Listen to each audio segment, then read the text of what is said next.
at Foscari Short Film Festival with Maaria Sayed, and now I'm going to interview her. So, you studied a lot of different things like English literature, acting, painting, and just in the last few years you choose to try the cinematographic means. So what kind of differences did you find on technical level and emotional level? With cinema? Yeah. To be honest, I think in the arts, every medium is completely different. I think, of course, when you're talking about literature, it's words and stories, but something like photography or paintings is purely visual. It really doesn't matter at some point what is the backdrop. You can appreciate a picture on its own. And in that sense, I think cinema beautifully combines every form of art. So that was the reason I was very attracted to cinema, because I felt it's the perfect way to combine my interest in every department of the arts and put it together. So I feel that with cinema you end up learning something new every day, because as every form of art evolves, cinema naturally evolves. So I think it's different.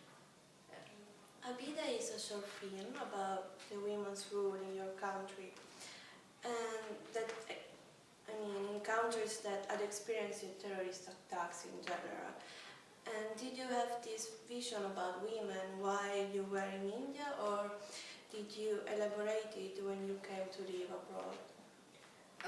To be honest, I will explain this like living in India for me is like living in the middle of the sea. You are fighting the waves on an everyday level.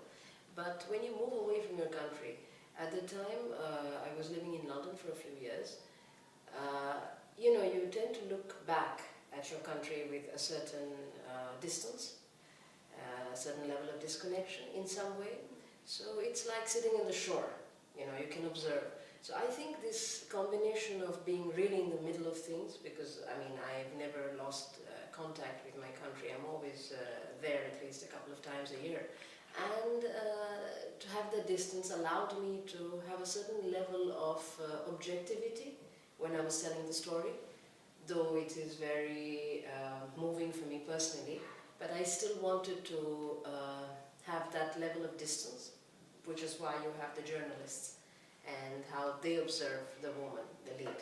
So I think I had a mix in that period, especially when I was making the film. In the second short movie, how did you link the mythological tale of Churala to the contemporary reality? How did I do that?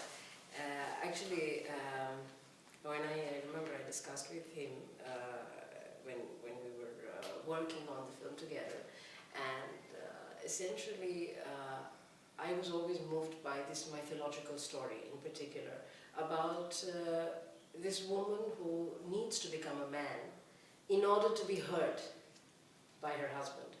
So this very need, which doesn't emerge from a sexual confusion, but it actually is the need to be heard. I think that superimposed with the background that I come from, the world that I understand very well, became the perfect landscape for me to explore this. Because, I put it at the end of the film, it's a very odd thing to talk about, but he always said that, you should be able to say what you want straight up. So the thing is that, in our culture, often you tend to realize that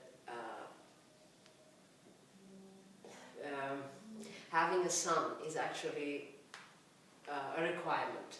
The moment you have a daughter, it's like a bit of a compromise. Then you should have a son.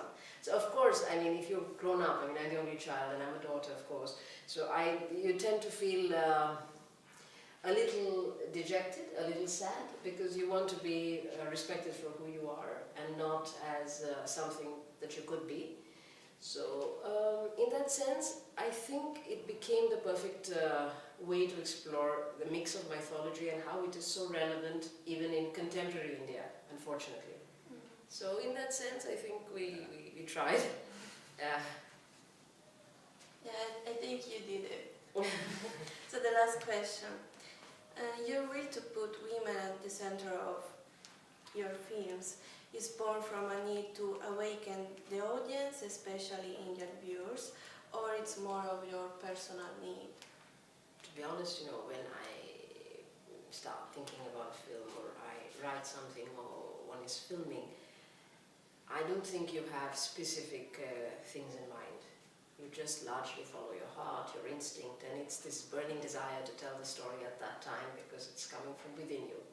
But then, yes, it turns out that I have dealt with certain themes which are connected, but I can view it today with a certain level of disconnection.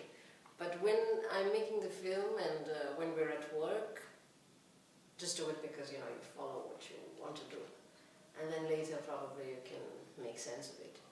So I wouldn't really say I try to target an audience, no.